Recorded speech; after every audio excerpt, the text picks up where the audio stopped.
What's up, guys? Welcome to episode 48, season 4 of the Monday Night Wars. I am Chad Talks, and joining me, as always, is Jmack Gaming.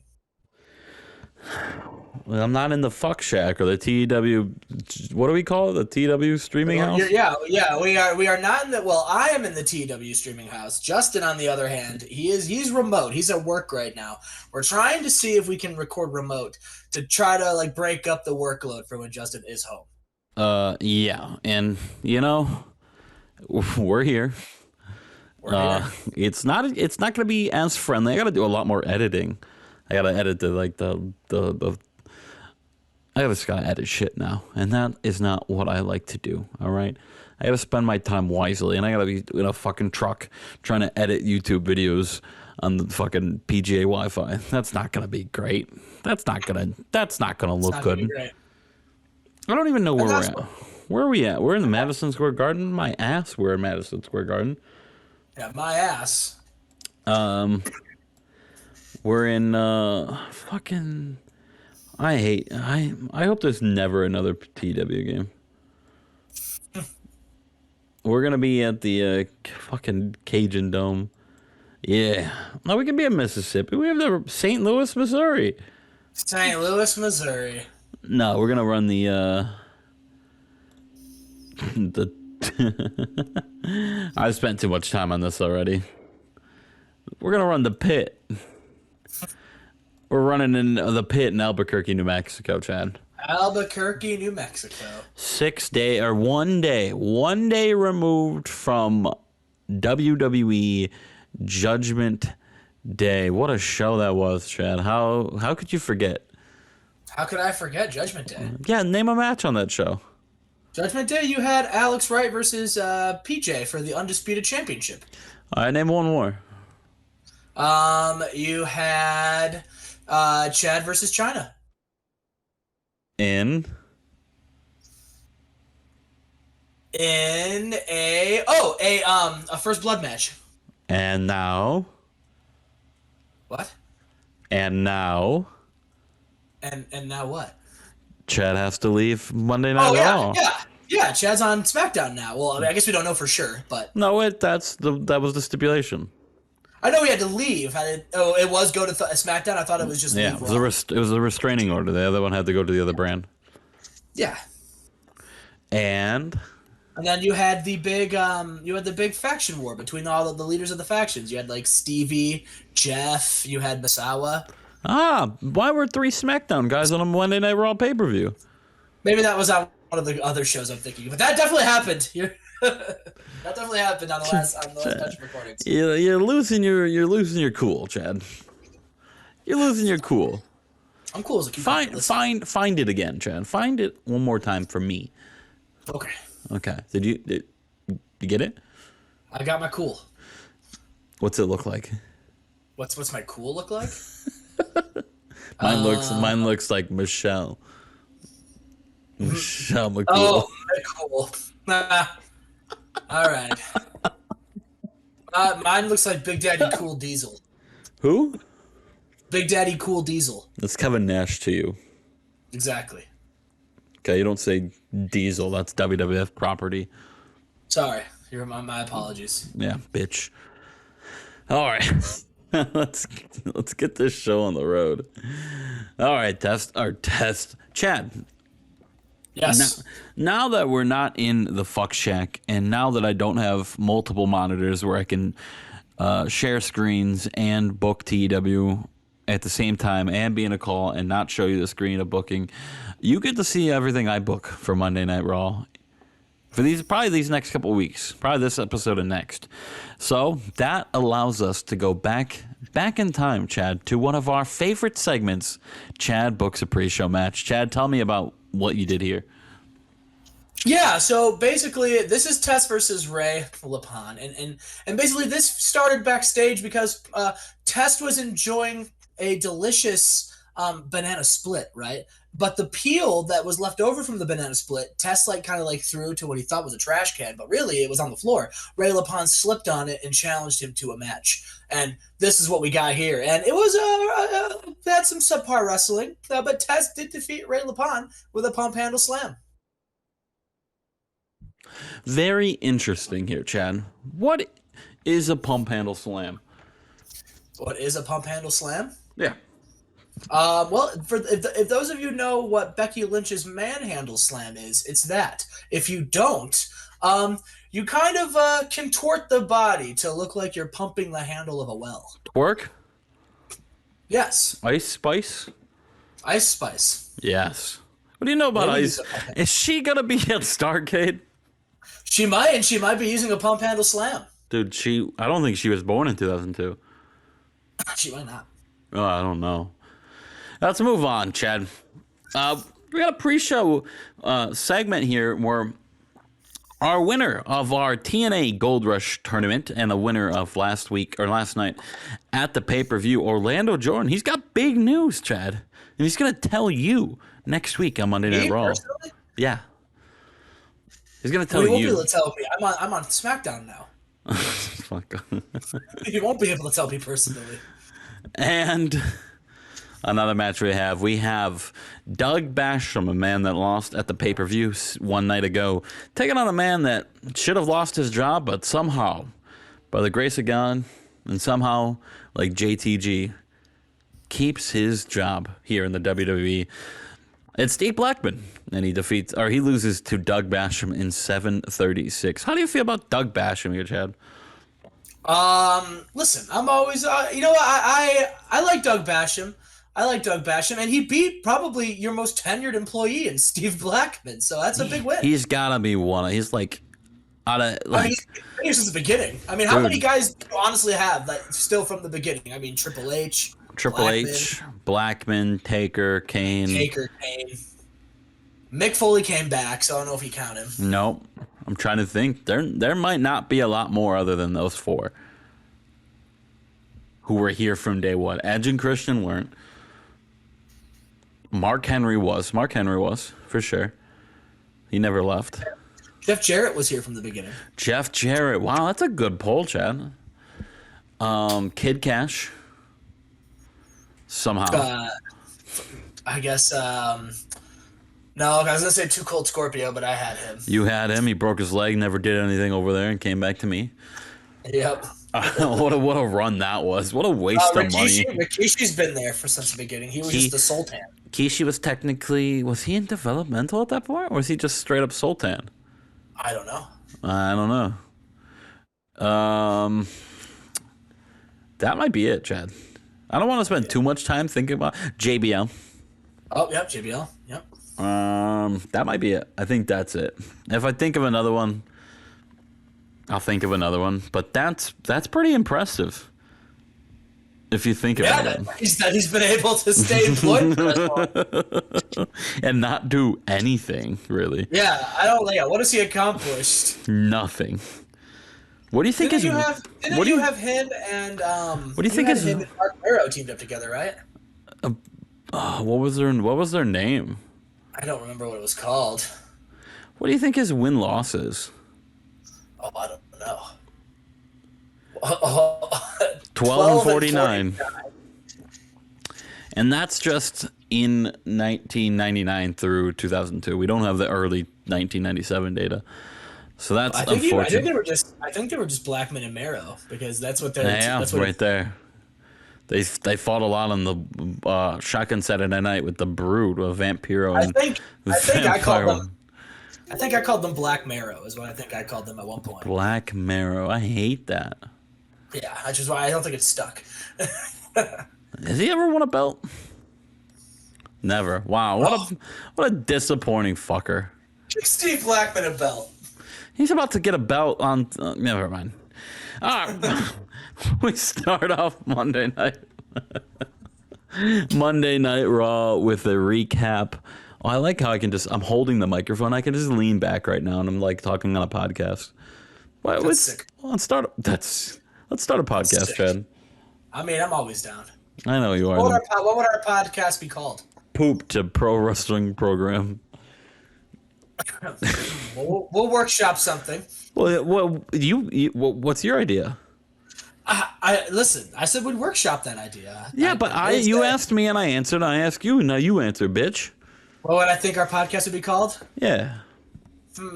Is it a wrestling podcast? Is Pooped a wrestling podcast? Is Pooped a wrestling podcast? Yeah. I don't know. Is poop an analogy? Like, does it stand for something? Is it like? Chad, just name the fucking podcast so we can move on. Okay. I would call it the Rat Shack, the Rat Cast, the Rat. I'm not Cast. a rat though. You know, but you are on the Rat Cast. What the fuck does that mean? I'm the host. Oh. You don't want to do it if I'm not here. Not the.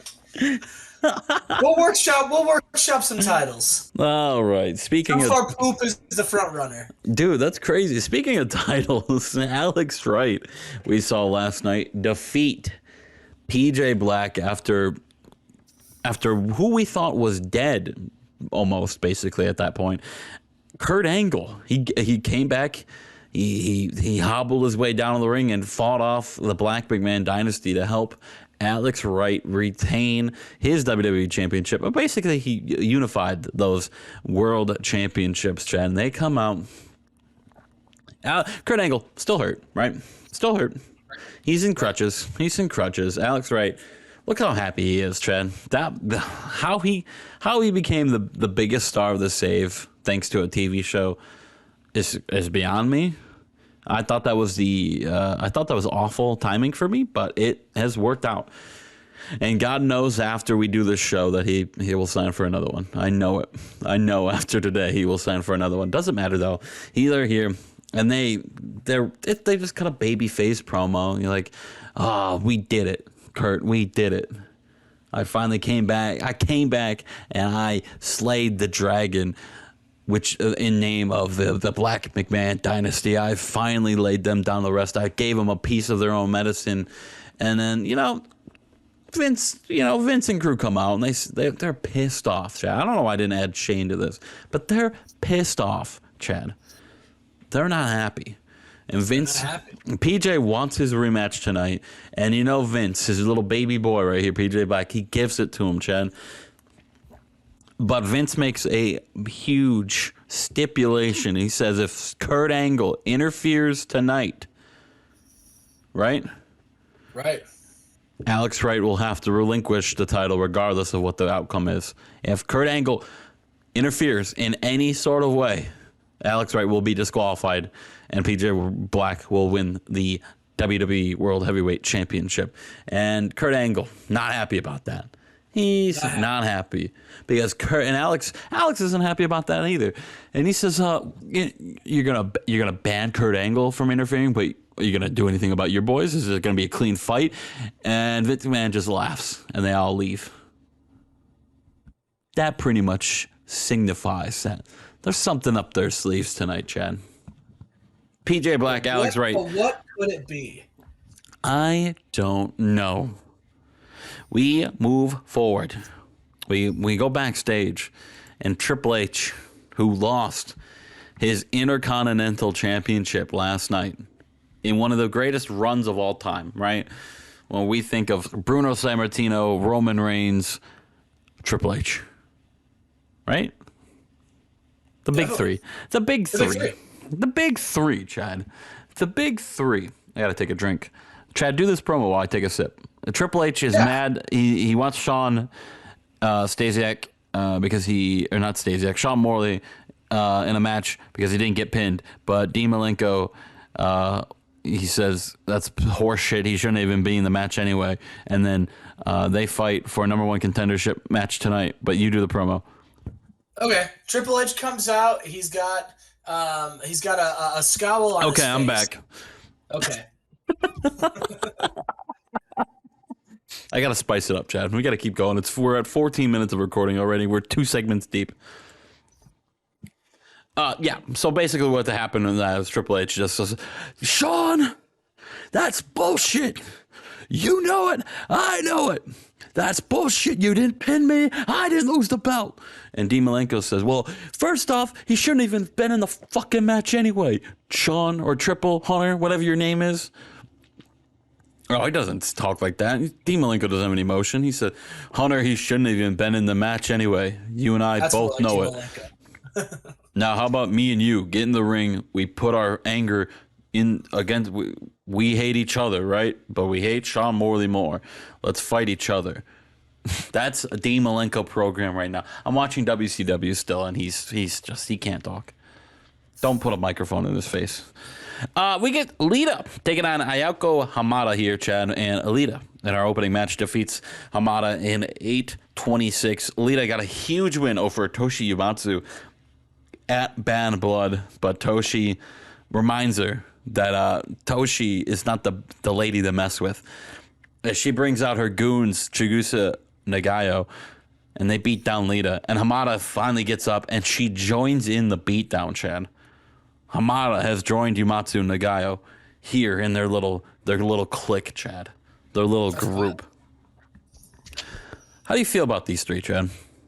Oh yeah, listen. I mean, a dominant faction. When you've got competitors like China and Lita running around, even if China decides to go back to the women's division at some point, right? It's good to have friends that can watch your back. Of course, Chad. I wish I had some. Hey, listen, I got your back. No, I meant friends. Oh, I'm joking. You're my friend. Kiss me back. Oh, I didn't. There, see, I just did.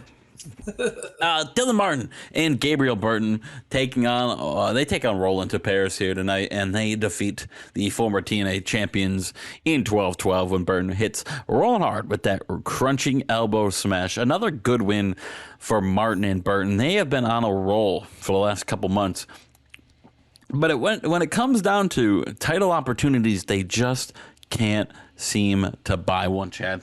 That has been their story of their year. But that momentum, it's going to carry them somewhere. Will it be a title opportunity against their good friends Ed and Christian? Time will tell. We move on. We go backstage in the Boston Combat Club's locker room. Bryan Danielson and Nick Gage are trying to calm down Dean Malenko, because if you saw that last promo and you heard him, you could feel the anger. I could hear it in his voice, the rage. You could taste the tension in the room with that promo, and they just try to calm him down. Like, Dean, it's gonna be all right. You got this. You're gonna beat Hunter. You're gonna beat Sean. You're gonna be Intercontinental Champion, just like you promised, just like you were manifesting. And Dean Malenko says, "Yeah, I'm gonna rip his head off. I hate everything what has happened. I hate all of this. This should be my championship around my waist, not Sean Morley's, that scumbag rat fuck. No, me, Dean Malenko, the Iceman, the master of charisma. That's my belt." Was Nick Gage just like looming in the back holding a fork? Nick Gage was eating a bowl of spaghetti. Oh, interesting. I don't know why that made me laugh. We move on. Edge and Christian are walking to the locker room. They're in action up next, Chad. Tag team champions. Hell yeah. Edge and Christian. Some say the best tag team in the game today. I think in the history. As once again, they get a fucking fantastic match, and they drag Burger Cade to an 83 as Edge pins John Berger with that missile. Edge just pulling out 100s here. Dude, it's gross. What a waste of his talent. Well, Christian pulling out 92s, like. Yeah, this team has benefited both of them, to be honest. Completely honest with you. Oh, definitely. A good match for Edge and Christian here. Big win. Just because they broke up and went their separate ways in real life doesn't mean they have to here. We can keep Edge and Christian as long as we want. Well, that's crazy because they did break up in this game too. Exactly, and then they reformed. Exactly, just like in real life. They realized they're better as a duo. There's just backstage, Jackie Gata makes fun of Linda Miles, who's sitting there just minding her own business. And school bully Jackie Gata just makes fun of her and then hits her in the back of the head and pushes her head in the bowl of cereal that Linda Miles is eating. Just rude, Chad. That's very rude. What the hell is this about, Chad?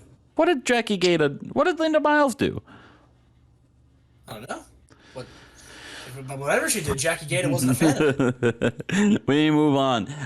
Again, just like Edge and Christian, Jericho and Teddy Hart make their way down to the ring. They're in action tonight, Chad. Well, maybe not them.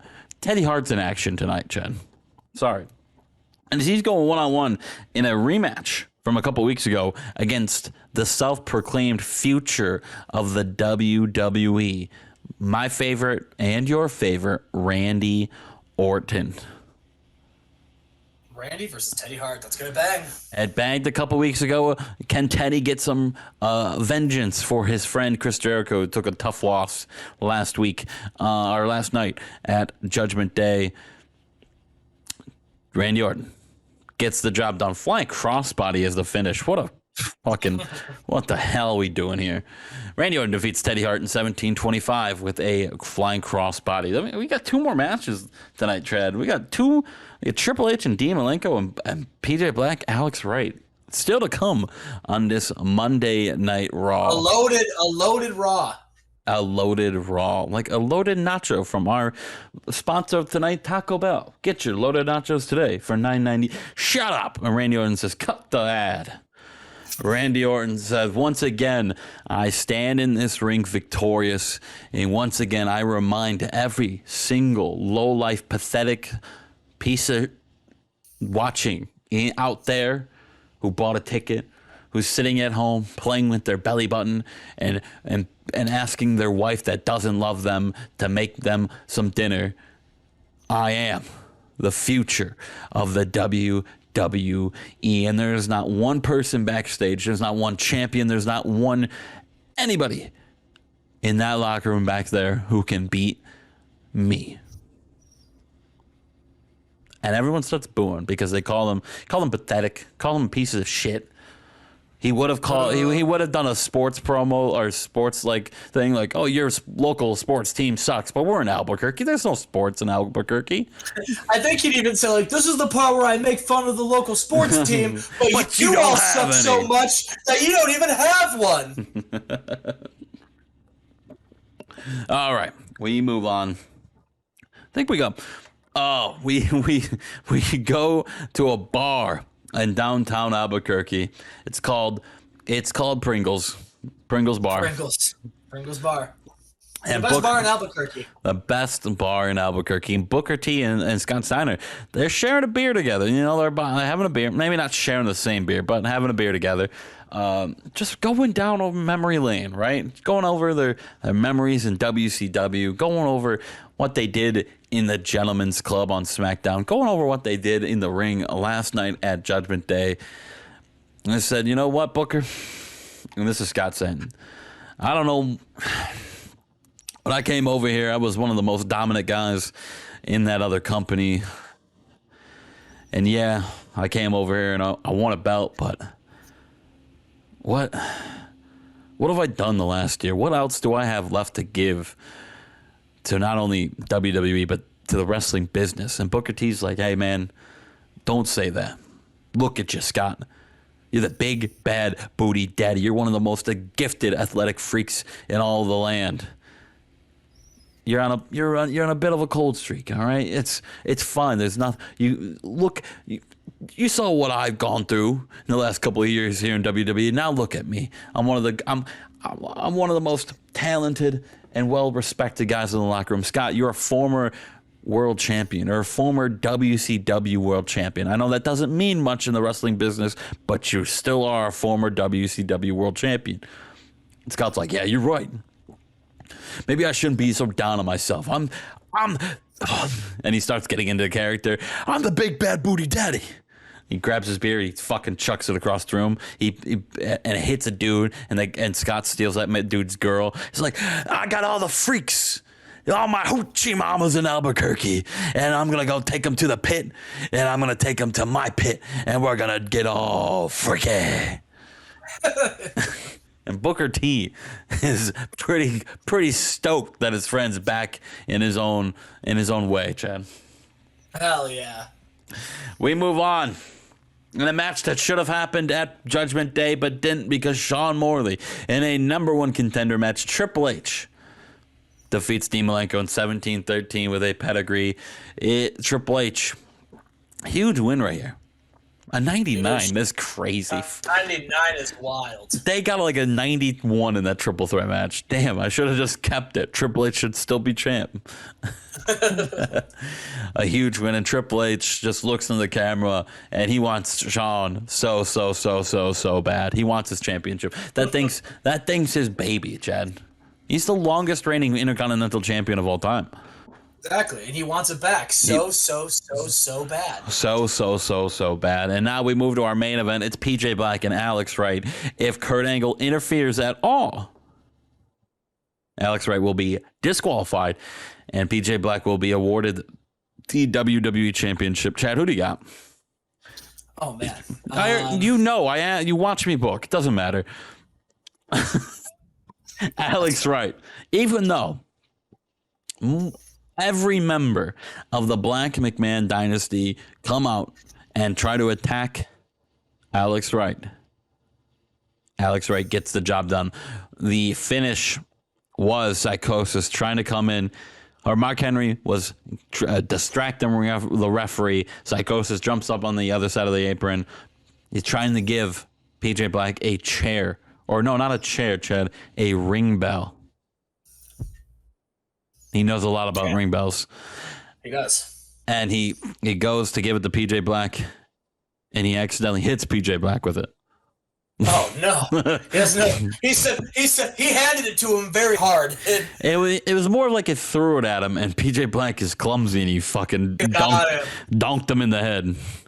And Alex Wright uses that as an advantage and taps out PJ Black in 16:45.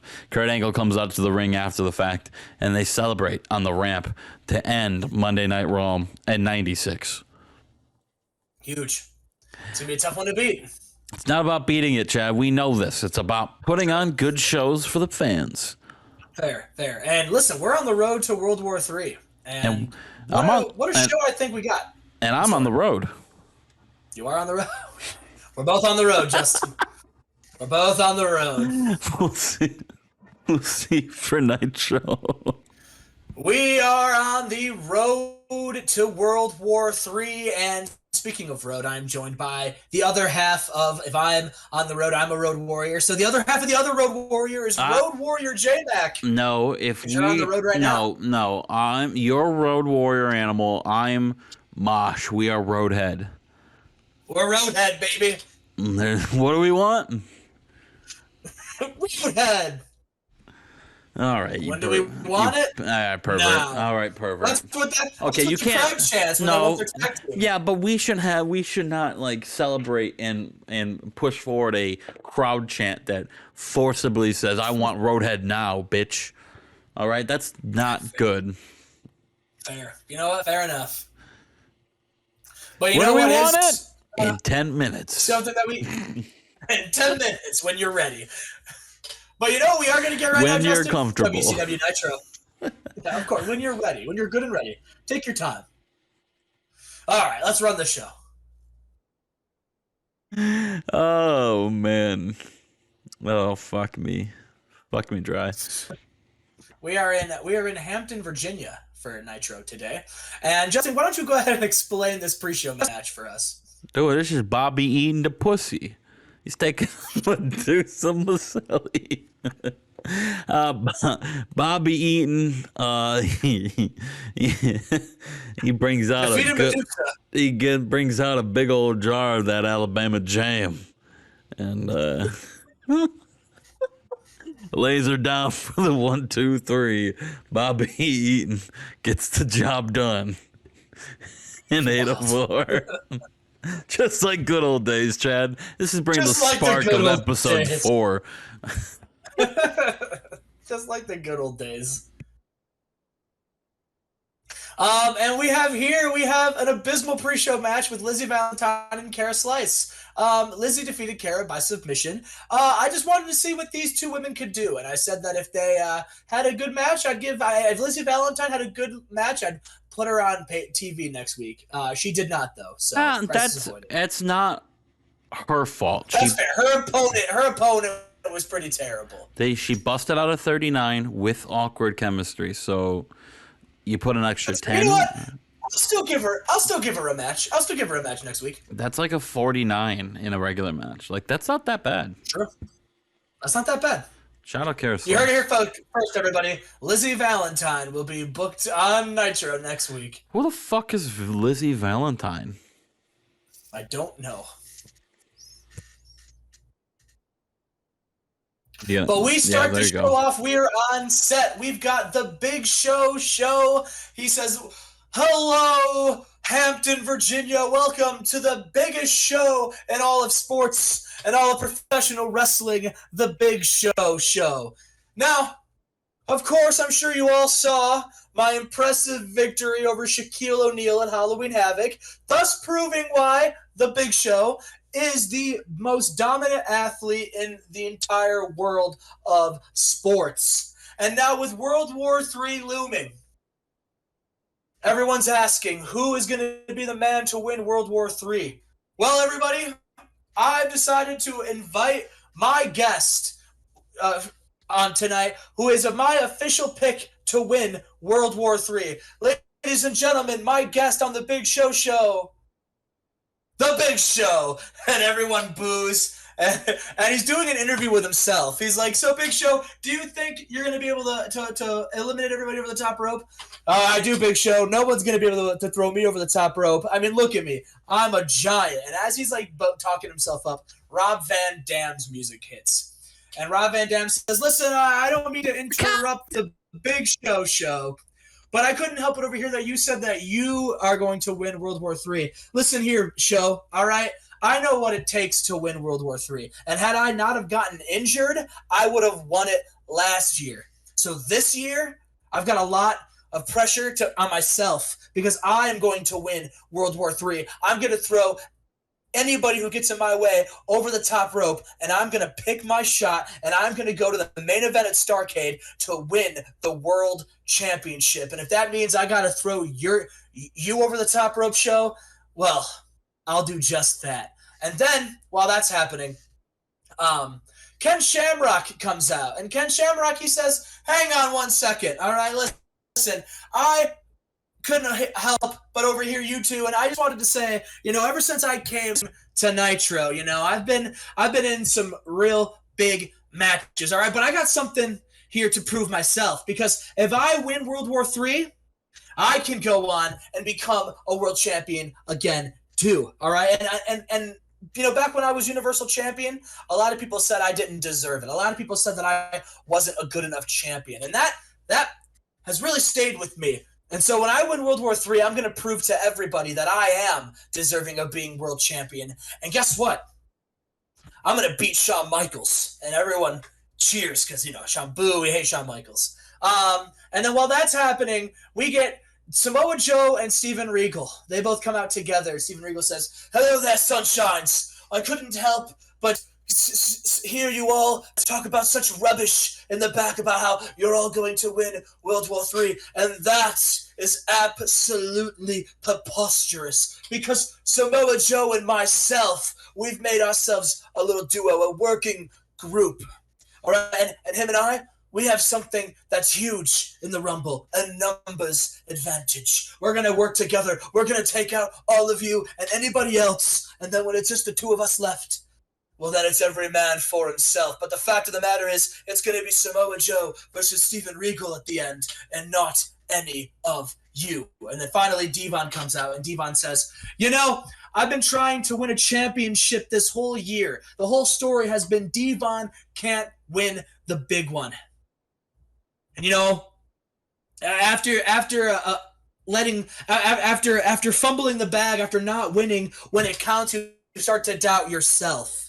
And that's why I have to win this match. I have to prove that I am main event worthy. I am world championship material. I'm not just a tag team guy. I'm the guy. And I'll prove it at World War III. And listen, all right, I'm done talking. All right, I'll get in there and I'll whoop all your asses right now. And then, Justin, all of them start getting into it. And it looks like they're going to come to blows. And then Ted DiBiase, he comes out and he says, "Well, clearly all of you cannot wait to fight. All of you don't want to wait until World War III. And since all of you have your own little stake in this game, since all of you have something to prove in this for World War III, how about we all put our money where our mouth is? You know, the $1 Million Man loves money. Tonight, we're going to have a 6-man tag. We're going to have Rob Van Dam, we're going to have Devon, and we're going to have Ken Shamrock taking on the Big Show, Samoa Joe, and Steven Regal. Ooh, I'm all about that, Chen. Yeah, these 6 men, they got something to prove, and they don't want to wait till World War III. Well, then neither do I. Let's do it tonight. Let's do it tonight? Yeah, World War III. That would be. I don't think we have enough time on our television program to do it right now. That's on you. That is on me. We have here, Justin, we got a tag team match. We got Tommy Dreamer and the Sandman taking on Tony Mamaluke and Johnny Stamboli. And about that, Subpar Wrestling, a little heat. Tony Mamaluke and Johnny Stamboli defeat Tommy Dreamer and the Sandman in 12-19 when Stamboli submitted the Sandman. Tommy Dreamer pulled out a 68 for this. Yeah, big tap out. Tommy, listen, tapping out the Sandman. Dude, Tommy Dreamer and Sandman have great chemistry. I know, that's huge. This is, but you know, the FBI, they're trying to pick back up some momentum and try to climb up the ranks here in this tag team division. You know, and Tommy Dreamer and the Sandman, you know, they go way back and they teamed tonight. And you know, even though they lost, they had a pretty good showing. So who is to say what happens next? Who knows? Who knows?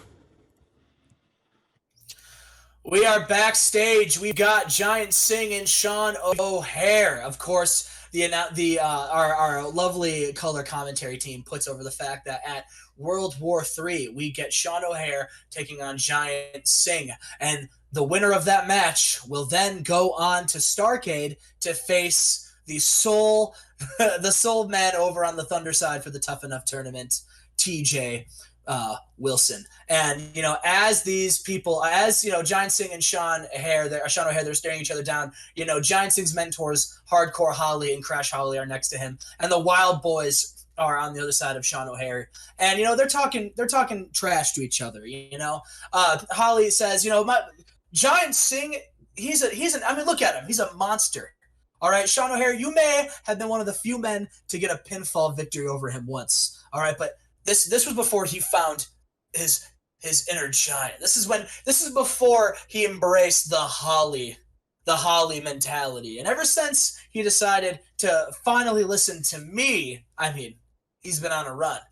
And listen, at World War III, we're gonna eliminate you. And the Wild Boys, they just go, shut the hell up, Hardcore Holly. What if he's learning from you, then he's gonna lose. And you know, and Hardcore Holly, he says, well, if that's 100% accurate, then how about you put your money to your mouth? Let's see how well you've been a coach, Chuck Palumbo. How about you and one of your little buddies go team up against me and Crash tonight? And the Wild Boys, Justin, they accept that challenge. Ooh.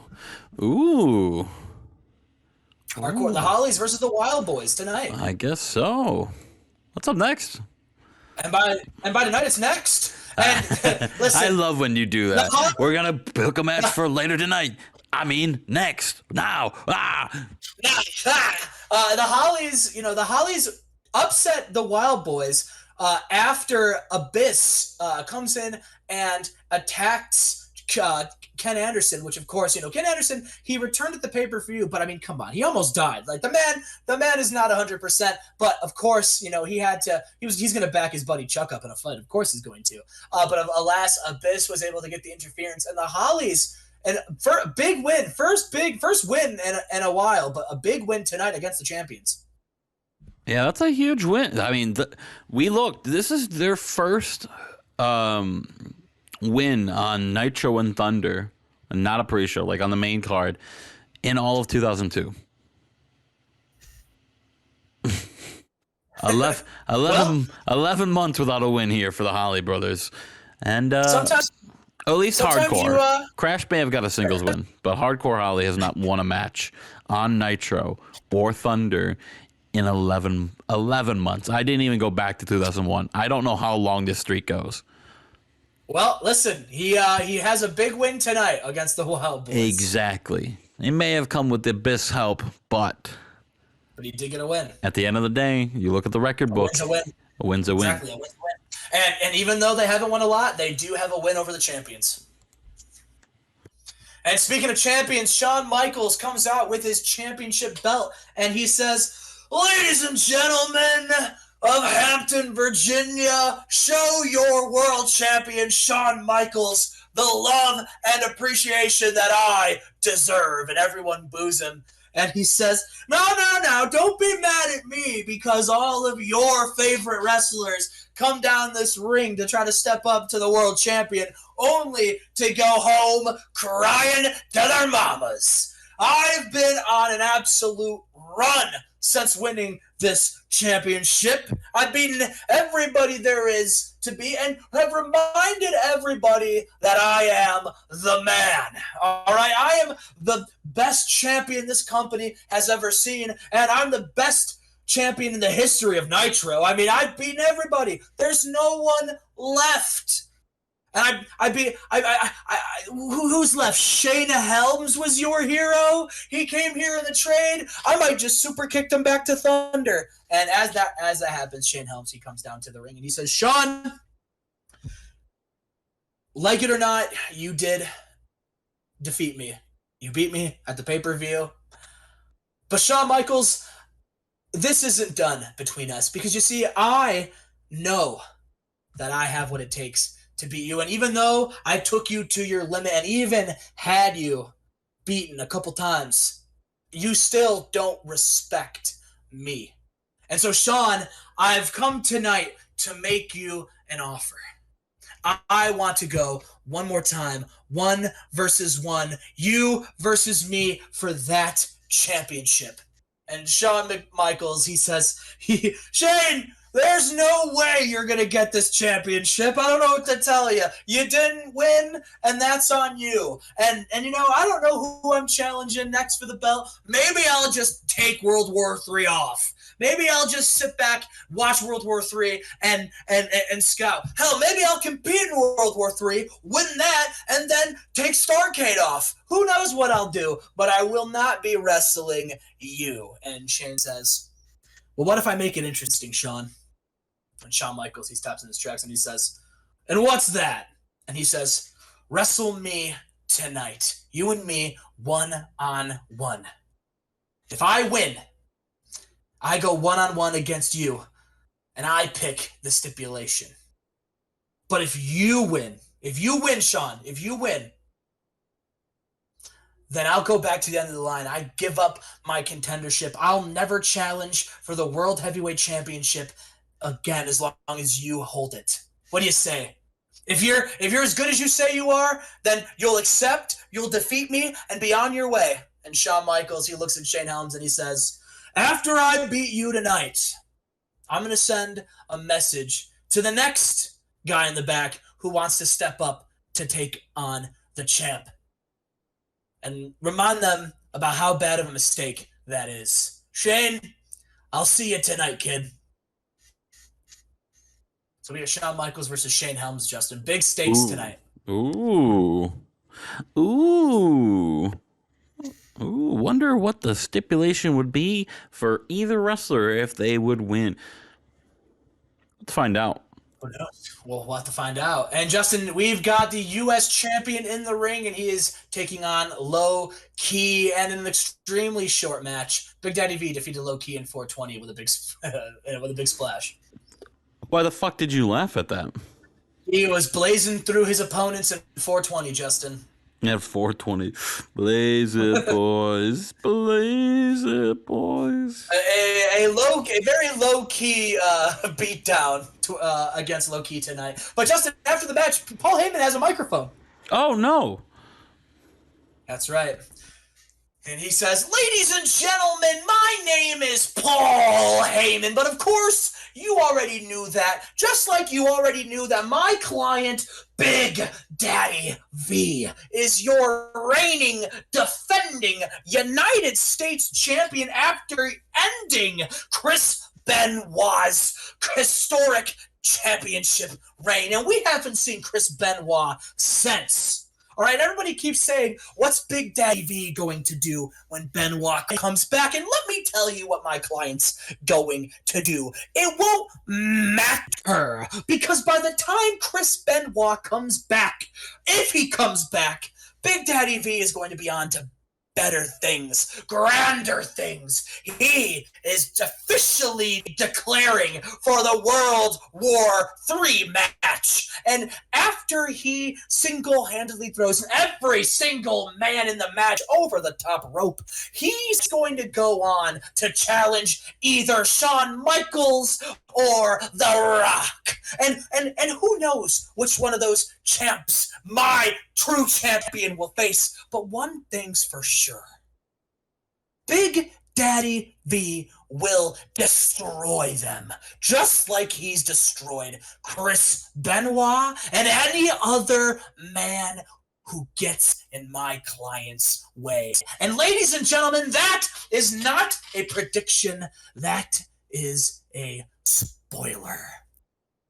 No, so Big Daddy V has declared for World War III. Well, Paul Heyman has declared Big Daddy V for the big World War III. I mean, he's got to be an odds-on favorite, right? He beat Benoit. He's the one that defeated the streak of Benoit. Yeah, I mean, I don't know how you... That's not entirely true, but him. He's the one that took the U.S. belt off him. Benoit lost before that, so it's not the same. I think this is when somebody on commentary, probably Bobby Heenan, is like, how are you going to throw Big Daddy V over the top rope? He's so big.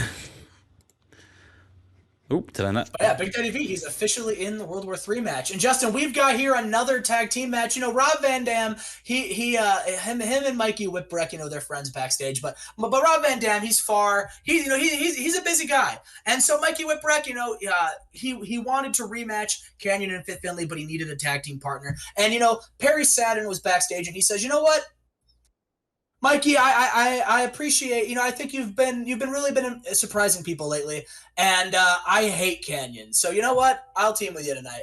And teaming they did. We got Whipwreck and Saturn taking on Fit Finlay and Canyon. And in a decent match, Fit Finlay and Canyon defeat Mikey Whipwreck and Perry Saturn when Canyon submitted Perry Saturn after blatantly cheating. Did Canyon beat RV? Mikey Whipwreck and Perry Saturn have excellent chemistry. Remind me, because I do not remember off the top of my head, because I don't want to say it wrong. Did Canyon beat RVD at the pay-per-view? Canyon did not defeat, or Rob Van Dam did not defeat Canyon at the... So Canyon... No, Rob Van Dam, I think Canyon defeated him at the pay-per-view. So my thought process is, why is Canyon not in this big World War III promo? Because he beat RVD. Actually, I think Rob Van Dam won, actually. No, we're gonna have to run to the tapes. We're gonna run to the tapes. RVD did. Okay, that makes more sense. Yeah, Rob Van Dam did defeat Canyon. That makes more sense. Okay. Where's Shaq in it? Is Shaq gonna be in it? That's a good question. That's a very great question. The Hollies walk out of Ted DiBiase's office, and you know, a reporter's like, "Why are you guys so smiling? You know, are you still celebrating your big tag team win tonight?" And then Ted DiBiase walks out behind them, and he says, "They're smiling because we just did business. Next week, the Hollies are going to show their tough enough rookie Giant Singh what it means to be a champion, or." Maybe not, because next week the Hollies defend we'll challenge the tag team champions of the Wild Boys for the title next week. What a huge match! Next week. Yeah. Wow, can they go 2 in a row? 2 wins in 2002? That'd be insane. That would be insane. We've got, Justin, speaking of insane, we've got the debut of a new member of our women's division. This woman, she's actually never wrestled before. She stepped up to the plate tonight. Great job peeling the curtain back on this one, Chad. Yeah, Humphreys here. And she goes one-on-one against Beth Phoenix. Yeah, she sucks. Well, the storyline I was going to say was that Ivory was this an indie. She's been all over the indies, and she's finally here. But I was worried you were going to say she's never wrestled before, so I wanted to peel the curtain back and say no. Oh, well, okay, cool. Well, we have here Ivory, the legend. No, you can't do it. No, you can't do it now. You can't do it now. You've already booked it. Well, she's defeated Beth Phoenix here tonight. She's been all over the indies managing, and now she wanted to dip her toes in the wrestling business, and what other company to do it than WCW? So Ivory has made her stay. That's how you do it, Chad. Not, hey, she's never wrestled before. True, she's been a manager, and now as a manager to a wrestler. Give her a story on why she hasn't wrestled before, Chad. Well, come on, use that brain of yours. You're creative. Come on now. Beth was very upset to do this loss, but hey. Yeah, no shit, she did a fucking 37, brother. It is what it is. And then we are backstage, and we see Trish Stratus and Debbie Malenko. They're looking for Bess and Toyota, and much to their letdown, the champ is not here tonight. The champ had other obligations, and of course, Bess goes where the champ is, so they're not here tonight. But Trish Stratus and Debbie Malenko, they come down to the ring, and Trish and Debbie, they say, Toyota, Bess, the two of you think you're real special, huh? The two of you think that you're this dominating force, right? Toyota, you talked a lot of crap about me. This is Trish talking. And no matter how hard I try, you're always one step ahead of me. Okay? And you said a lot of mean things that no one likes me backstage. I don't have any friends. All right, well, I have here something that tells otherwise. All right, this woman, Debbie Malenko, her and I, we've gone to battle. But through it all, I respect her, and she respects me. All right, and we are not going to let you and your little reign of terror continue anymore, because at World War III, we're challenging you to a tag team match. You two versus us. And if you're woman enough, you'll accept it. And after I kick your ass all over the arena, I'm going to get back my women's championship. Oh, hell yeah. And Debbie Malenko, she says, Trish, we need to worry. I know you want that women's championship. Listen, I won't lie to you. I want an opportunity at that championship too. All right, but we need to stay focused, because if we want to defeat Bass and Toyota, we need to be on the same page, and we will be, because the two of us, we're two of the best women in the history of the women's division in WCW. Bass and Toyota, at World War III, you're in for the fight of your lives. Let's go, brother. L.A. Knight. Yeah. Yeah. And Justin, our co-main event tonight, the 6-man tag, Rob Van Dam, Ken Shamrock, and Devon taking on Regal, Joe, and The Big Show. And in a superb match, Rob Van Dam, Ken Shamrock, and Devon defeated Steven Regal, Samoa Joe, and The Big Show in 1645 when Rob Van Dam pinned Steven Regal with a frog splash. Yeah, big win for the faces over the fucking Regal getting a fucking loss. Poor Regal. Poor Regal. Listen, a 71? What the fuck? Chad, he's dead. I don't know if he's dead. Show got an 80. What are you doing? Show had a big win. He beat Shaquille O'Neal. Did he beat Shaq? Yeah, he beat Shaq at the pay-per-view. Did he? Yeah. Did he? Why did he go over? He certainly did. Shaq went over. Oh, I lied. Shaq lost. Well, he then his promo at the beginning was him talking about how he was robbed instead, Yeah. and I was going to win the World War III to make up for it instead. Yeah, what the I could have swore he won. No, I was like, that would make no sense to have him lose or have him win. Fair. Celebration. But Justin, Big celebration. Rob Van Dam, he gets on the turnbuckle. He's doing his whole effing show kind of thing for the crowd. Devon, he's celebrating. Ken Shamrock, they're celebrating, and then they all kind of look at each other while they're celebrating and kind of size each other up, because whether they were teaming tonight, it's every man for himself at World War III. Do they kiss? They do not kiss. Damn it. And Justin, we are joined here. The NWO's music hits. And Justin, the NWO are here. They get in the ring. Of course, they're the newest Hall of Fame inductees. The NWO, they're going in the Hall of Fame at Starrcade. But they're here tonight. Hulk Hogan grabs a microphone and he just says, "Well, let me tell you something, brother." He says, "When I found out that I was going into the Hall of Fame for WCW, I gotta tell you, Jack, I got emotional. All right, I've been with this company for a long time, and I've been a world champion for this company time and time again. I've had some of the biggest memories, some of the best memories in my career here. I've had some of the biggest matches in my career here. And when I found out I was going into the Hall of Fame, brother, I got emotional. But then I found out that I was going into the Hall of Fame with my brothers. And I gotta tell you, it meant even more to me than I could have imagined.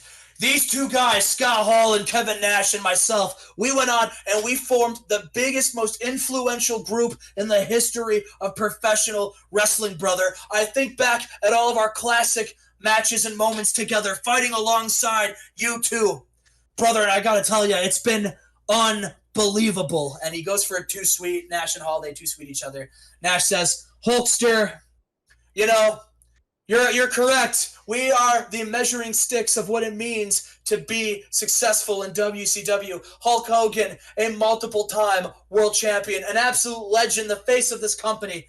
Scott Hall, Kevin Nash, we are one of the most colorful tag teams in the history of this industry. And I don't want to brag, but I am also a former world champion. And Scott Hall, one of the best United States champions of all time. You know, when I found out, Hulk, that I was going in with the two of you, it felt right.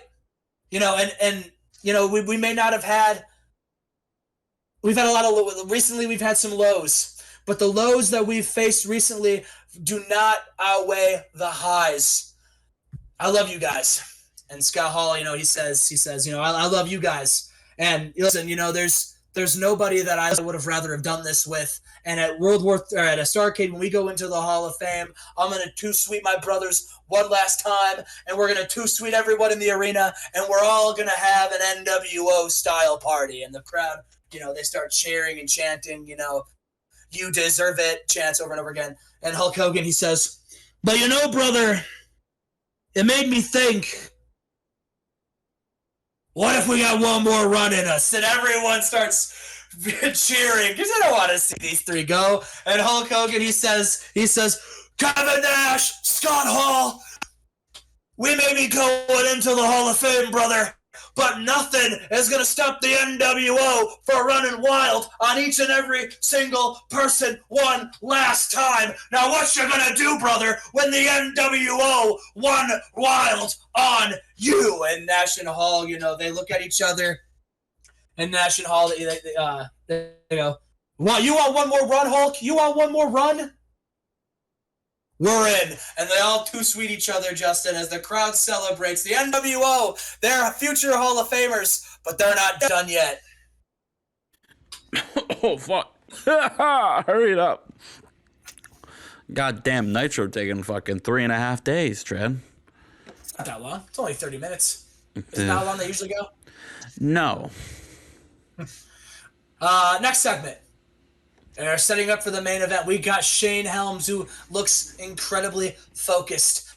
And then we got Shawn Michaels, who comes out with the championship belt. And I'll tell you what, he's like doing his cocky Shawn Michaels entrance. He's like, you know, he looks unfazed. He's laughing. He's talking trash on his way down the ring. He looks like he is not sweating this match at all, Justin. But as soon as the match starts, you know, Shane Helms, he runs up and hits an enziguri right to Shawn Michaels, and it's on. Shane Helms taking it to Shawn Michaels early with his fast-paced offense. He has a flurry of kicks.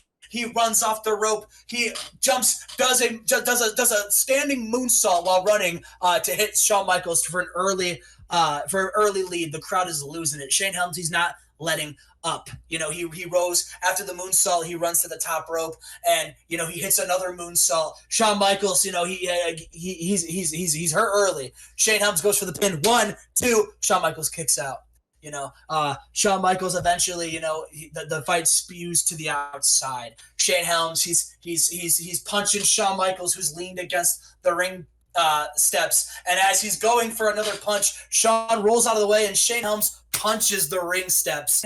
And you know the announcers are like, Shane Helms could have just shattered his hand, and like, but he's still not backing down against Shawn Michaels. And then while Shane Helms is like, you know, holding his hand, he like steps down to the ground, and he's like on his knees holding his hand, but he's still next to the ring steps. Shawn Michaels then super kicks Shane Helms' head against the steel steps. People are like, Shane Helms might be unconscious. He rolls Shane Helms into the ring. 1, 2. Shane Helms kicks out. People can't believe it. Shawn Michaels can't believe it. A sweet chin music against the steel steps. Shawn Michaels, he goes to the corner, and he goes to start untying the turnbuckle. The ref goes and starts yelling at Shawn Michaels. Shawn Michaels, he's arguing with the ref, and as the ref is going to like untie the steps, it was all a ruse. Shawn Michaels, ever the wily veteran that he is, he pulls. He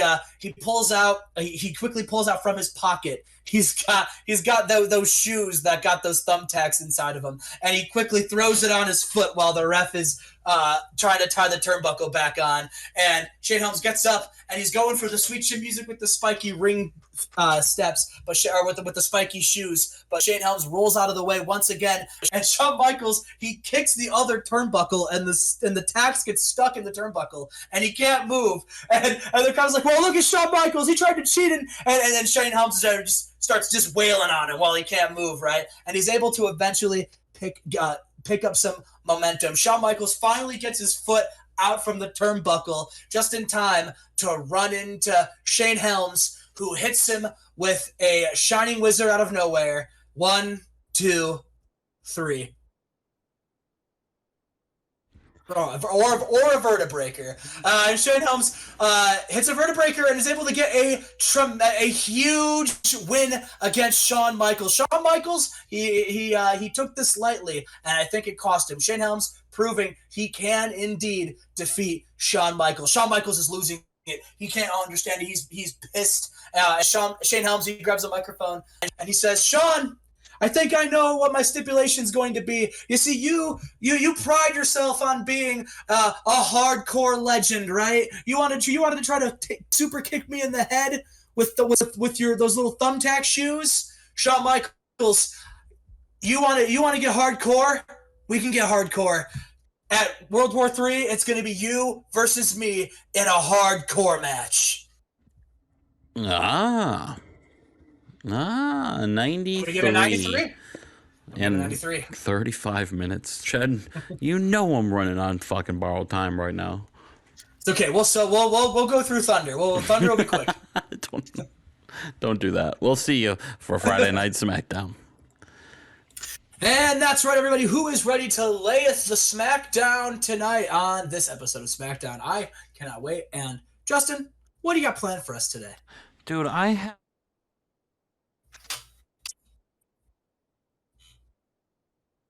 Oh, was I on mute? I was on mute the whole time, Chad. What do you think I have?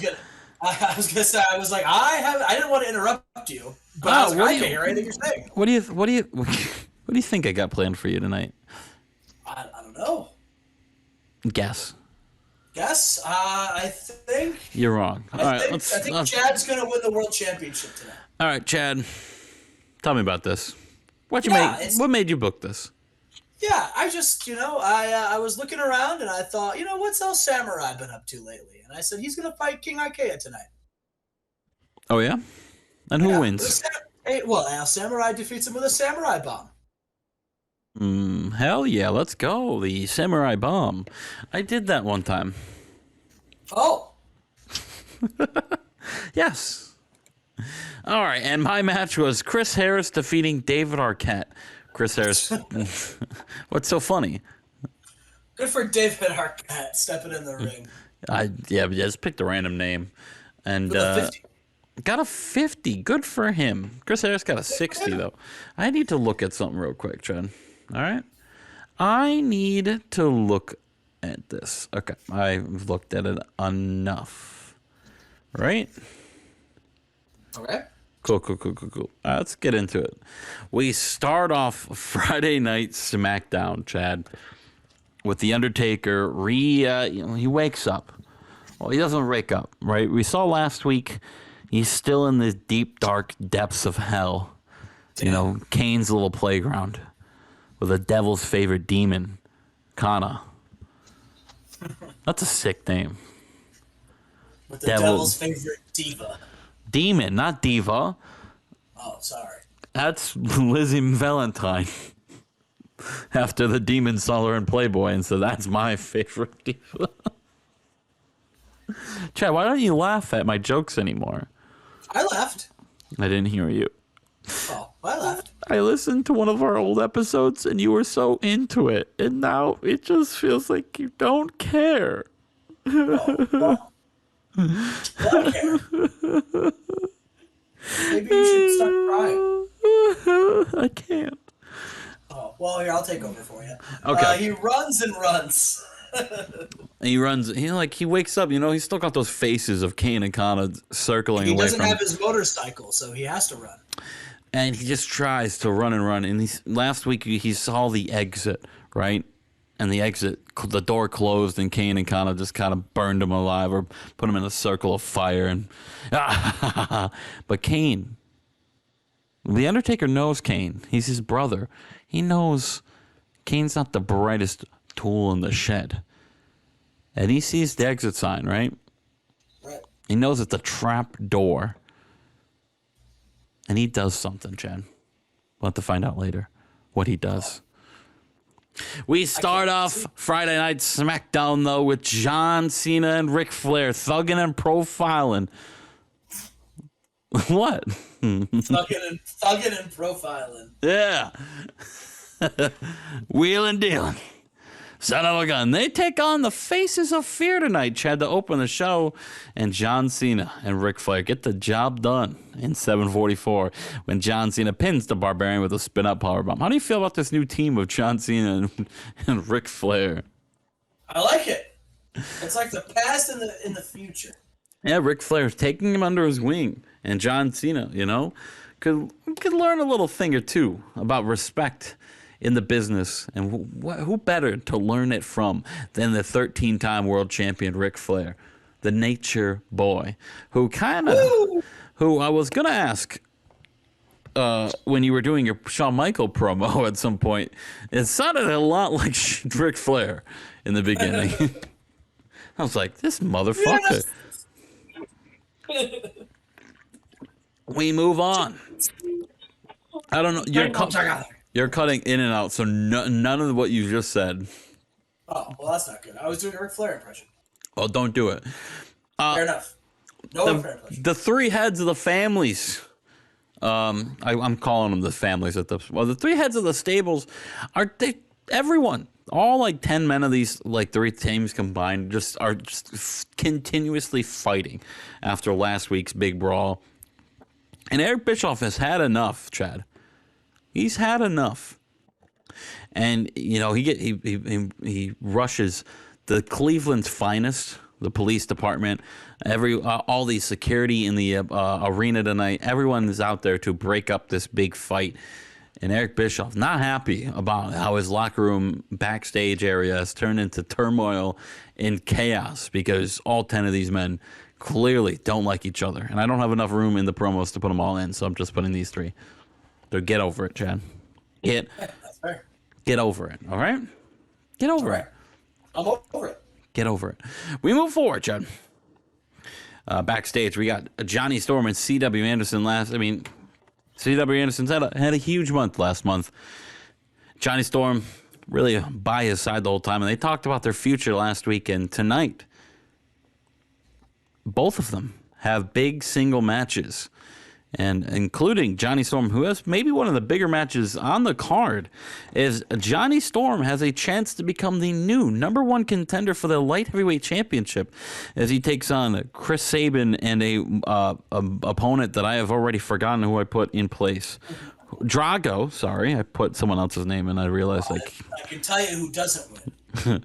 Chris Sabin, former light heavyweight champion. You're right.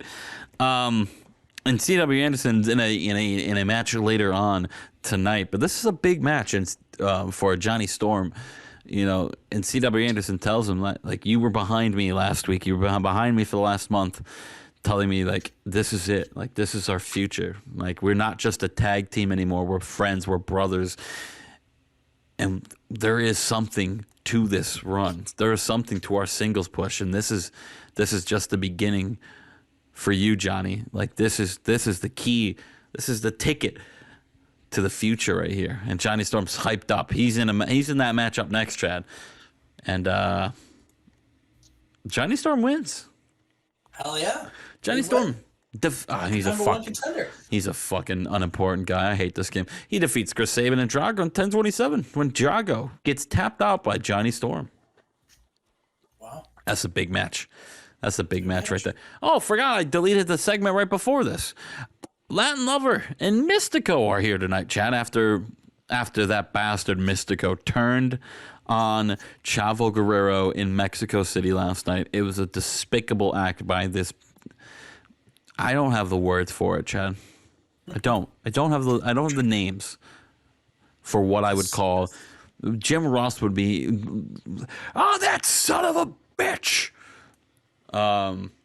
Yeah, they team together tonight to beat Supernova in 801 when Latin Lover hits the La Patada del Cabrito on good old Little Nova. And after the match, Latin Lover gets the microphone, and he's not even allowed to say a damn word. The fans here in Cleveland, Ohio, at the Quicken Loans Arena, do not let this man speak. They are booing him that so loud that the Detroit across the river, across the lake, can hear it. I woke up in 2002, a 7-year-old little boy, and I said, "What the hell's going on over there?" I didn't actually say hell because my mother would have slapped me. But regardless, he said, "Good heavens! Good heavens! What do I fucking turn English? What do you? Good heavens, old Cheerio! Good heavens, old chap! What is the commotion over there? Mama, Papa, what the? What is that racket at this time of night? What is all the hullabaloo?" He raises the microphone back up to his mouth. Shut the fuck up is what they say to Latin Lover. Big shut the fuck up chants. They're booing him. He's just reveling in the fact that, again, he's the most hated man in America right now. And he gives the microphone to Mystico. And I don't know how. I didn't think this was possible. But the boos for Mystico are even louder because he turned on America's sweetheart, Chavo Guerrero, and hit him in the back of the head with a beer bottle. How could he? And Mystico just laughs the whole time. Just laughs. Oh, you guys didn't like what I did to Chavo Guerrero? Boo! The boos are this is crazy. This is like ECW Bubble Ray Dudley kind of heat right now. It's awful. They're like, the security's got to do their best to keep people in because Chavo Guerrero, people loved him, Chad. People loved him. Chavo deserved it. Eddie deserved it. The whole Guerrero family is one of the most disgraceful families in all of professional wrestling. And I did what I had to do. And I put that dog down to rest when I hit him in the back of the head with a beer bottle. That will be the last time you ever see Chavo Guerrero. That man did nothing for me. This guy was just put up a front. That man only cared about one thing and one thing only, and that was himself. Boo! This whole time, I traveled across country to go find his brother, his uncle, his family down. And not one time when I stood up to Latin Lover right here that he said, "Thank you." He said, "Thank you, Mystico." No, not once. He said he was only worried about himself the entire time. I risked my life, and now I'm with a man, Latin Lover, a man that is not only a talented wrestler. He didn't have to rely on his family name to get where he was at. He had to rely on his work ethic, his skill, his talent, his looks, everything. He wasn't just handed everything on a silver platter. That's why I turned my back on that little bum, Chavo Guerrero. That's why I hit him in the back of the head. And everyone's just booing. People are just going, yeah, tell him, Chad. Tell him. Whoa! Tell him. Sorry, I was muted for some of that because it's thundering out here really loud, and I didn't want it to. Oh, it's fine. It's fine. That's I don't know if it has yet. That's the crowd booing. Where it's just a quick advertisement for Thunder coming up soon. Shut the fuck up. D'Lo Brown gets his ass kicked by Don Fry here, Chad. Yeah, no, what more can I say? Don Fry, the cerebral assassin, the big game hunter, the knockout artist is what they're calling him, Don Fry. He's just been laying out opponent after opponent in their own blood. He's one of the MMA's greatest fighters, and now he's just on a roll right now. He's just on a roll. I would love to see Don Fry, Ken Shamrock in the ring. Give me him back, Chad. Wouldn't we all? No, they wouldn't. You would not love to see that because my guy would come out of victorious, and you would be really upset. Maybe. I think Ken Shamrock could probably hold his own. He can, but he wouldn't. Right? I mean, fair enough, I guess. If you were booking it, then probably. The Undertaker, Chad, has found his way out of hell, Chad. He has found... Through Jesus? Through Jesus. Through the power of praise. What he does is he reverses Kane's magic fire spell onto Kane, or the magic of Kane, as he burns down the exit door, the trap exit door, and that reveals the real door. He opens the door. And what is in the doorway, Chad? I don't know. A goddamn motorcycle. Hell yeah. He gets on it, he revs it up, and he gets on the highway to hell. And he drives away. do flames shoot out of the exhaust when he rips he's it? fucking Ghost Rider, brother. This is sick. Chad Collier's here. Chad, he comes down. He's got a cool old generic little diddle music and biddle music. What's your opening promo here for Friday Night SmackDown? You're having you're in a matchup next. So this is your debut promo, Chad. Cut it. Ladies and gentlemen, first of all, let me just say there's plenty of other places I'd rather be debuting on SmackDown than Ohio. But since I'm here, you're all blessed because you get to see the next big face of SmackDown compete tonight. Because even though I'm not allowed to be on Raw, listen, I didn't want to be on Raw anyway. All right, I'm happy I'm here. And the era of Chad Collier starts now. And then you're in a match, Chad. And you said, bring him out. Right. Bring him out. And you're taking on a man we talked about earlier. He had a match tonight. It's C.W. Anderson. A tough opponent for Chad Collier here in his debut of SmackDown. Can you get it done? Easy. Great wrestling. Decent reaction from the crowd, though. Not Ole Anderson. C.W. Anderson continues that hot streak he's on as he taps out Chad Collier in 15:49. Welcome to the big league, bitch, he says. C.W. Anderson actually looks at you and says, go back to Ring of Honor. In a callback to Baron Corbin yelling that at Apollo Crews at an NXT show once. As Apollo Crews never wrestled in Ring of Honor, which made that funny. Yes, he did. No, he didn't. Uha Nation never stepped foot in Ring of Honor. That's why that's why it was so funny when Baron Corbin said, go back to Ring of Honor. Never was there. Interesting. I didn't know that. I thought for sure he did. No, wrestled like every other major indie promotion, and wrestled a lot in Japan, Dragon Gate. Wrestled PWG. Wrestled. Where else did he wrestle, Chad? Do you think he wrestled the CZW tournament of the deathmatch? Probably. No, I don't think he. I don't think he did. You think him and fucking Bulldozer went at it? I think they tore the roof off. Dude. All right. Well, speaking of tearing the roof off, a big win for C.W. Anderson, Chen. How does that make you feel? I think you know what? It's Cactus Jack. It's a damn shame. It's a damn shame. Cactus Jack. I don't know what you were. I didn't hear you. What did you say? I said it's a damn shame. Cactus Jack is backstage. He's like, hey, Don Fry. I know you didn't go out there and just wrestle a match and ignore what happened last week where I kicked your ass. This is not. You're not just gonna let that happen and just pretend it didn't happen, all right? That's not how Cactus Jack works. That's not how this is gonna work.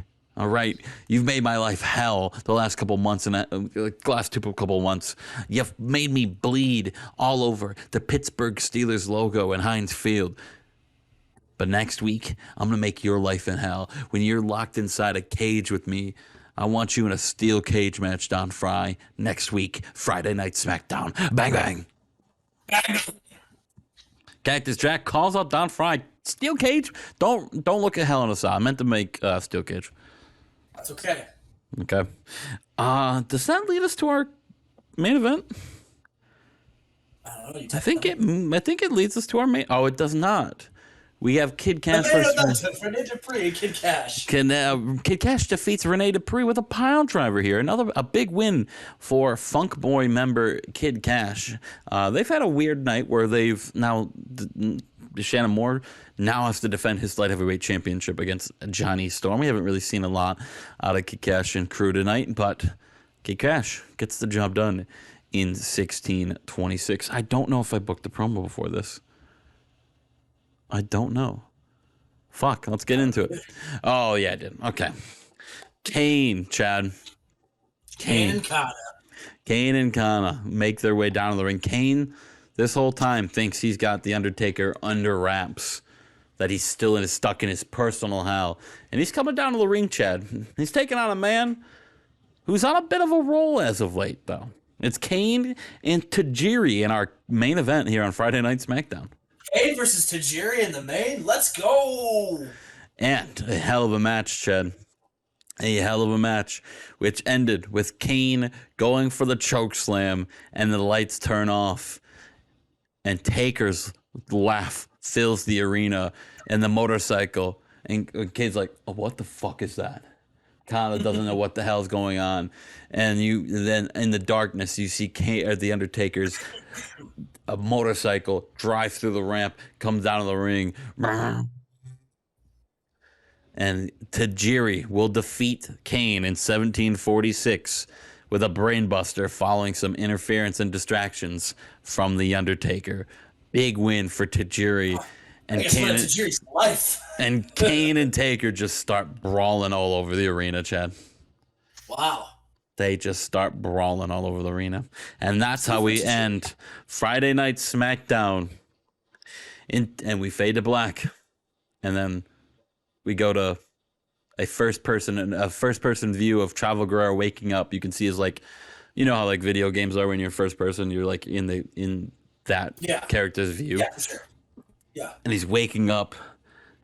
You can barely see like his eyes like start opening up, and it's like blurry vision. And someone's standing right above him.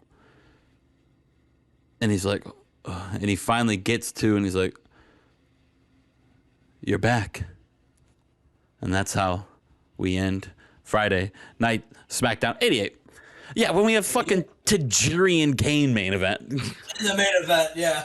A huge win for Tajiri, though. Big win. How was Kane about that? Actually pretty stoked. Nice, perfect. That's why I've been building Tajiri for the last couple months. I want to get Tajiri up where it doesn't really matter where he can lose or he can get a big win over someone, and that really elevates Tajiri. Yeah, for sure. Using the last 3 months to build someone and then get him the win so people aren't mad. Take notes, Chad. Take notes. Shawn Michaels, Shane Helms. We'll see you for Friday night. Shane Helms has been building wins for a few months. Yeah, Sean's just an asshole. Yeah. We'll see you for Thunder. We're chatting. You got any sneak peeks? Yeah. And if you heard the thunder on the recording, that is because we are officially here on Thunder. The storm has rolled in, and it is going to pour down some quality wrestling tonight, Justin. Yeah? Yeah, absolutely. I think the showers missed your house. I think they went a little north. No, where the country where the big boys play. Oh yeah, where the big storms play, or the Johnny Storms play. Yeah, Johnny Storm. The only Thunder I see is Jushin Thunder Liger over on WWE. And Thunder Liger. Anyway, let's just start the show, Justin. No, don't yell at me. I don't think I yelled. You start the show. But you can't. I can't. I was going to say, I simply can't, unfortunately. We have here a pre-show match. Rick Steiner gets his ass kicked against Funaki. He just gets destroyed. Funaki just eviscerates him. Fuck off, Rick Steiner. That's not... No. That's not what I booked. Oh, sorry. Explain your pre-show. Okay. Funaki destroys Rick Steiner. Fuck off, Rick Steiner. Yeah, yeah, exactly. And we have another pre-show match. Pete Johnson versus Dan Severn. Justin, care to explain this one? Yeah, fuck off, Rick Steiner. Pete Johnson destroys him too. Yeah, good. Funaki got a 67, by the way, in that previous match. And Pete Johnson got a 40. So I don't know what you want to do with that information. I don't know if you want to write it down, stick it in your ass. You pick. It doesn't matter. Definitely the latter of those I got a map. It shows here where you can stick every bottle of Prime right up there. L.A. Knight. Yeah. Yeah. All right, and then our pre-show main event, Justin and I both booked tag teams, and Justin's team did not click well. I gotta remember. Which led to the courageous and Excalibur victory. I gotta remember. I'm in a hotel room and it's 11:30. I'm yelling "fuck" super loud. Fuck. I'm not at home. I'm not at home anymore. What's the Wizard of Oz? What's the Wizard of Oz quote? There's no place like I don't think I'm in Kansas anymore. Yeah, there we go. Abaddon and Johnny Sawyer can rot in hell.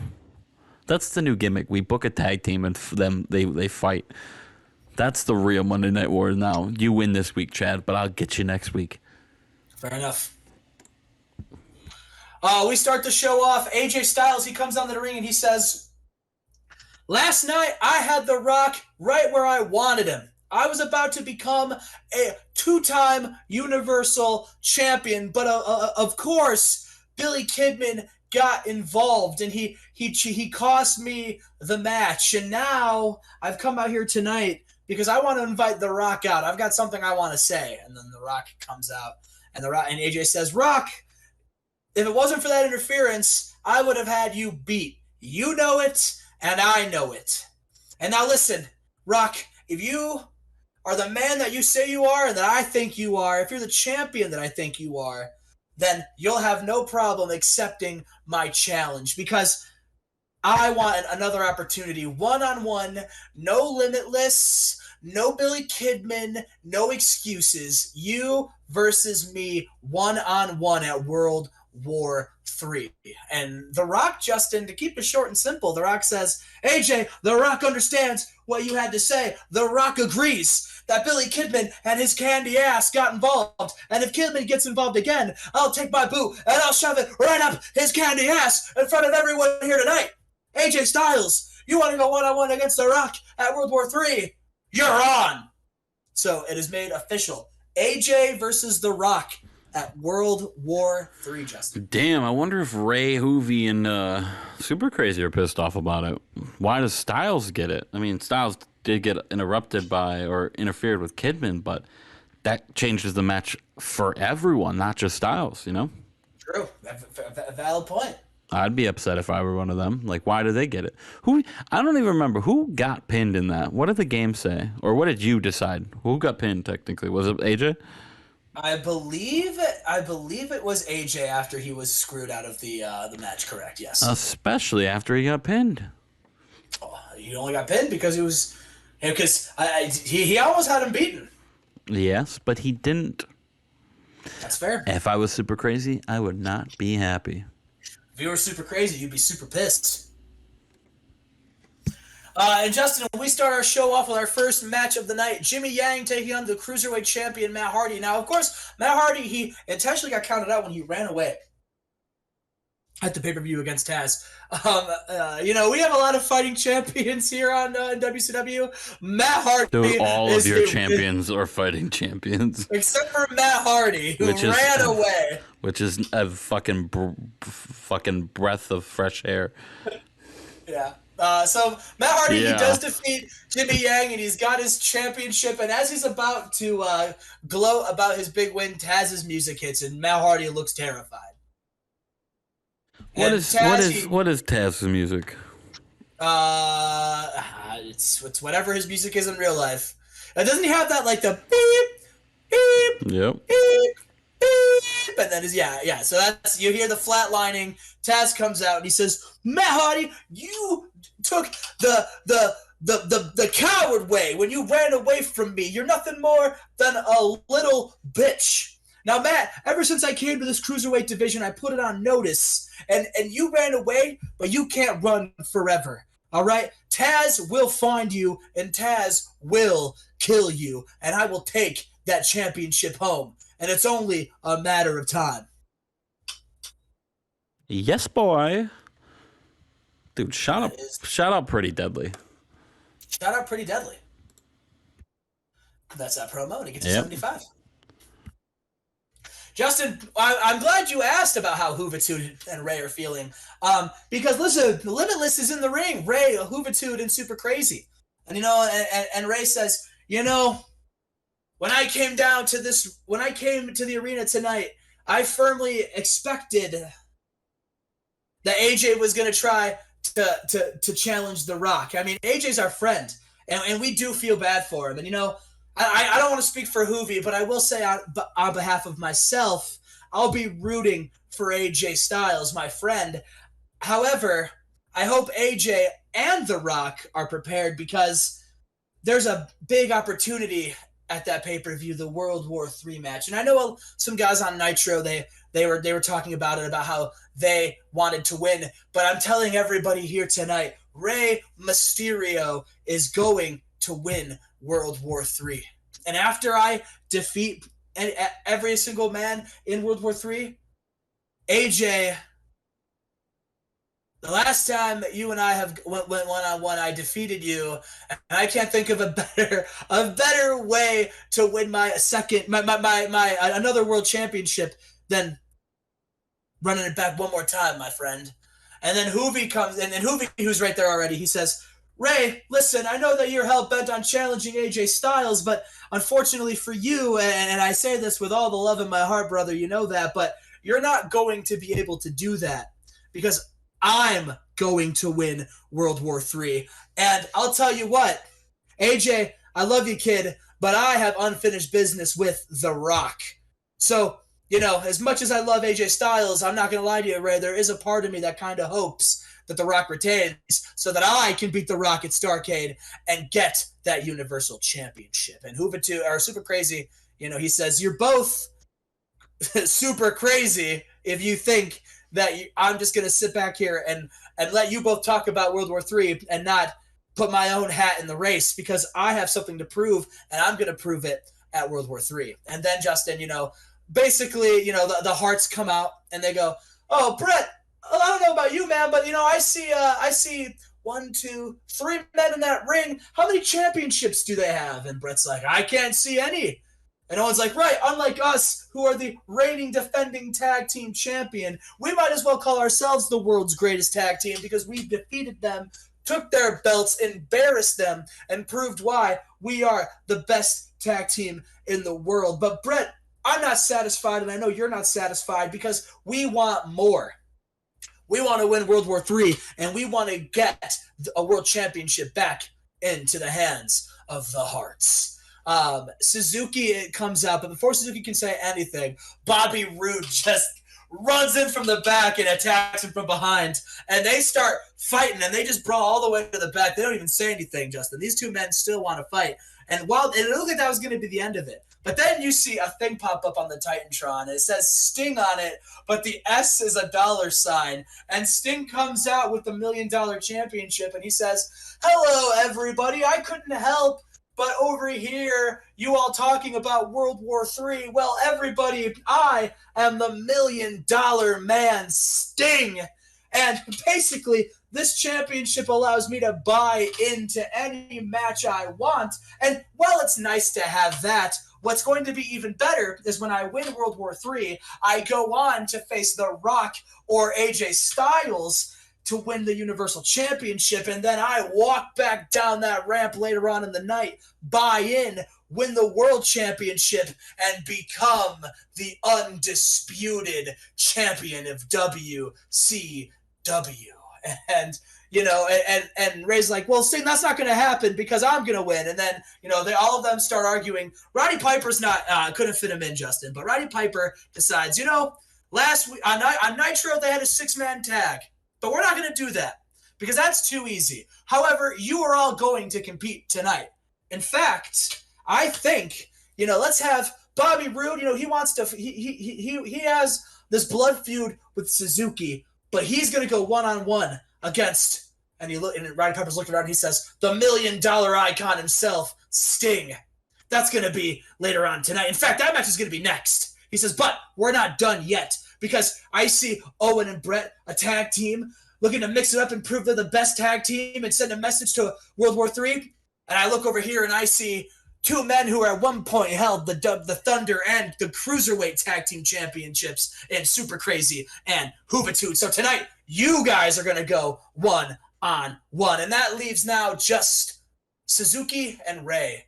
And I can't think of a better main event tonight than Rey Mysterio versus Minoru Suzuki tonight. You all want to fight? Here's your opportunity. So, Justin, 3 big matches for Thunder tonight. That is true. 3 big matches, including what's up next, Bobby Roode and Sting. Correct, the $1 million man. And this match, Bobby Roode, listen, Sting is the older, the wiser veteran, but Bobby Roode, he gave a very good performance. And at one point, it looked like Bobby Roode might have had Sting's number, but the wily veteran that he is, he was able to capitalize when Wendy, Suzuki's girlfriend, came in and slapped Bobby Roode across the face. Oh, sorry, I burped. Oh, man. The ref, of course, was distracted. Wendy gets the slap. Bobby Roode, it was a hard slap. He was dazed and walked right into a Scorpion Deathlock where he did eventually, sadly, tap out. And Sting, the $1 million icon, picks up a win. Yay! Sting only got a 63. That's why this opened, because yeah. And Justin, we've got Chris Candido and CM Punk. Backstage, Punk is like, listen, Chris, I just wanted to say good luck tonight on your franchise on a pole match. The winner becomes the new. It gets the moniker, the nickname of the franchise, and I know that Mr. 5 Star is going to add another accolade, to another nickname to his long, impressive title here in WCW. And I know it. And after you defeat that washed-up Shane Douglas, all right, I'll finally finish off Raven, and we're going to be the 2 brightest shining stars here on Thunder. And they're talking, and Raven and Shane Douglas, they show up, and Raven's like, that was a very cute speech, CM Punk, but the problem is you're wrong, because Shane Douglas is going to prove why he is the franchise, all right? And after he shuts up you, Chris, I am going to shut up CM Punk, and I'm going to take that television championship, and we are going to prove why you two are nothing more than some overrated punks. Get it? Punks? Yeah, exactly. It's a play on words, Justin. And we have ourselves the second of our 3 advertised matches at the beginning of the show. We got the Hart Brothers taking on Hoovy and Super Crazy. And these two teams, they know each other really well. Super Crazy and Hoovy are boys. They've teamed together. They've won belts. These are the Hearts. It's exactly what you expect. Hard hitting, an excellent wrestling match. Justin, but following an interference from the world's greatest tag teams, Hoovy and Super Crazy, they're able to get a victory over the tag team champions. But Super Crazy pins Brett with a crazy bomb. Yeah, after interference from Charlie Haas. It's crazy. Super crazy, even. A lot of interferences here on WCW tonight. Lots of them. We are backstage. We got TJ Wilson and Eddie Colon, and Roddy Piper, he walks up and he says, first of all, I just wanted to say, congratulations, TJ. You are the last man standing on the Thunder side of the Tough Enough tournament, and you are going to Starcade in the Tough Enough final against either Giant Singh or Sean O'Hare. So I just want to say, congrats, you've earned it. And Eddie, you should be really impressed. You've been a hell of a mentor and a coach. And TJ's like, yeah, Eddie's been great, But listen, Roddy, I didn't just come here to win Tough Enough. I came here to prove that I belong with the wrestlers in WCW. And so, Roddy, even though I'm not involved in the Tough Enough match this month, I still want to wrestle. I still want to get better. So I'm asking, can you book Eddie and I in a tag team match tonight? And Roddy says, I'll tell you what, I'll put you against some of the best tag teams on Thunder. If you want to try to impress, if you're trying to see where you rank here, TJ, this is a big opportunity tonight. So Justin, we're gonna get TJ Wilson and Eddie Colon in a tag team match later tonight. Ooh, well, the best tag teams on Thunder have already wrestled, so I don't know where Piper's getting his information from. But I wouldn't call Don and Ron Harris one of the best tag teams on Thunder. Maybe you're correct, but maybe you're wrong. But either way, we got Mr. 5-Star Chris Candido taking on Shane Douglas. And Justin, Shane Douglas was able to be the better man, to prove why he was the franchise when he retrieves the nickname franchise from the poll, defeats Chris Candido, and keeps his nickname, the franchise. The franchise. Fuck you, Chris Candido. Is he a flop? I don't think he's a flop. I definitely think maybe he shouldn't call himself Mr. 5-Star. I don't think he's won a match since being branded Mr. 5-Star. I think he's won a match. He's won a match. I also don't know why he was even named Mr. 5-Star. He kind of just happened, and it had like no preamble to it. It was just kind of. Dave Meltzer is his manager now. Yeah, but you don't hear from Dave Meltzer. I don't think Dave Meltzer's been in a promo about it. He just came out with Mr. 5-Star. Well, maybe Dave Meltzer will give his opinions next week on this match, Justin. Who knows? We'll have to see. After the match, though, CM Punk, he attacks Shane Douglas, hits him with a GTS.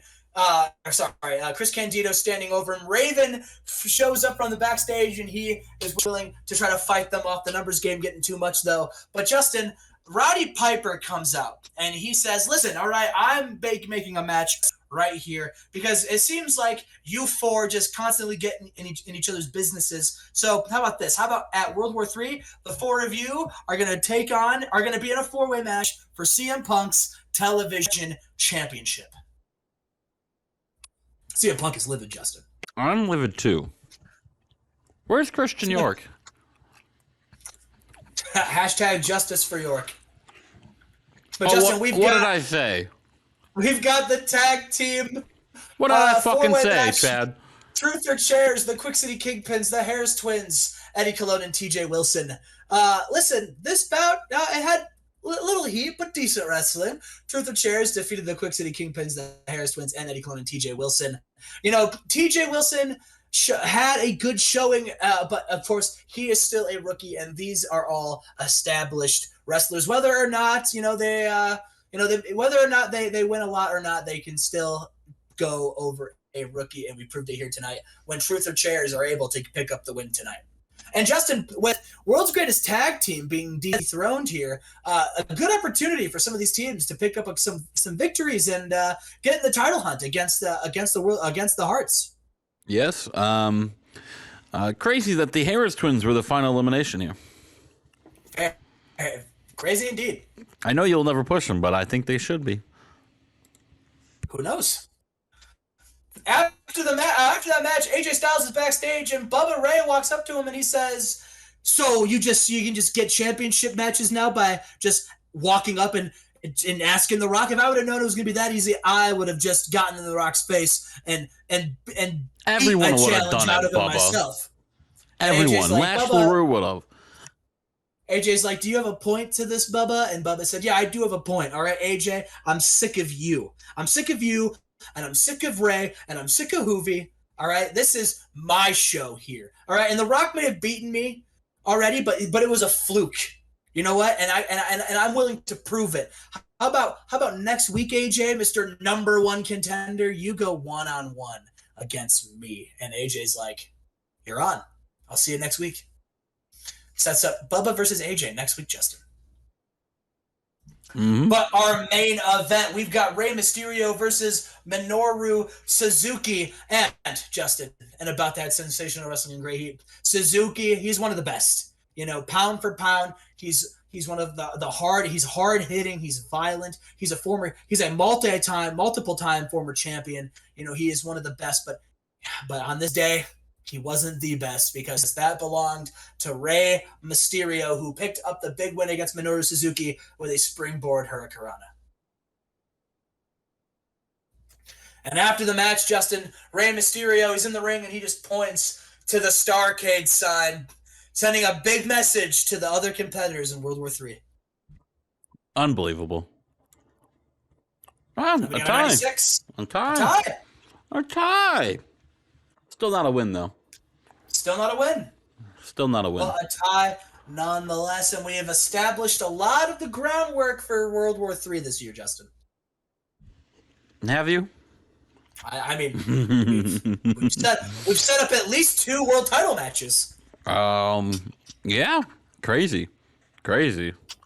No, he's not in either of those. You should be. He didn't lose. He didn't get fucking pinned at the pay-per-view. He's in World War III. He has an opportunity to punch his ticket to Starcade. Yeah, but he shouldn't have to. Styles got fucking pinned. But due to shenanigans. Everyone had shenanigans in that match. It wasn't a one-on-one. Listen. Super Crazy can be mad as he wants, but at the end of the day, AJ Styles versus The Rock is happening. Yeah. Justice for Christian York.